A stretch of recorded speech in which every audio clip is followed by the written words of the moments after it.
Well, a pair of shootings in Brooklyn near a migrant shelter killed 2 men and left 1 man in critical condition. Very serious situation. Good day's Briella Tomasetti is outside the shelter in Clinton Hill with the latest on this investigation, and it looks like these shootings are related, Briella.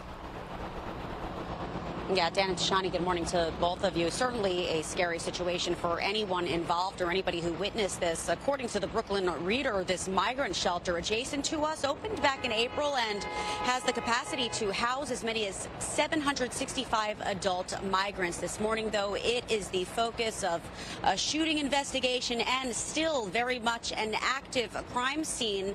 It appears that police are still questioning people in the area. They have evidence markers behind this crime scene tape, and the motive behind the deadly pair of shootings, well, that remains unclear at this point.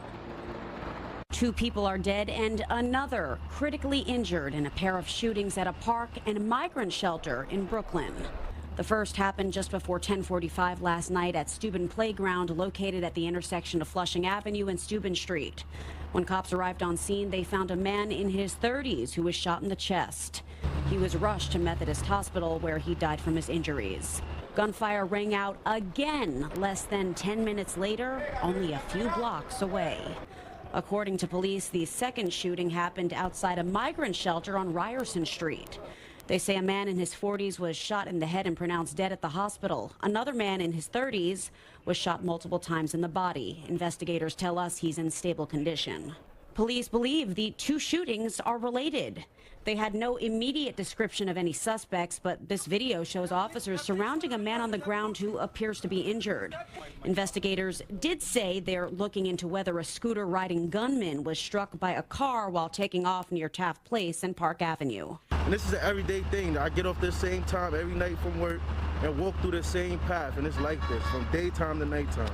Carter, a security guard who works in the area, told reporters the playground where the initial shooting happened is littered with food, clothing, mattresses, single men, and families. They don't got nowhere to really go.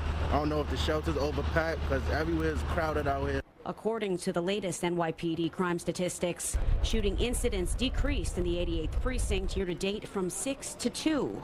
Shooting victims, on the other hand, went down from 7 to 3, not including these latest victims of gun violence. Now, law enforcement sources tell the New York Post that all of the victims, all 3, 2 that have died and the other who is critically injured, are migrants. No arrests have yet been made. For now, though, we're live here in Clinton Hill, Brooklyn. Dan, back to you. Learn a lot more about this soon. Okay, Briella, thank you very much.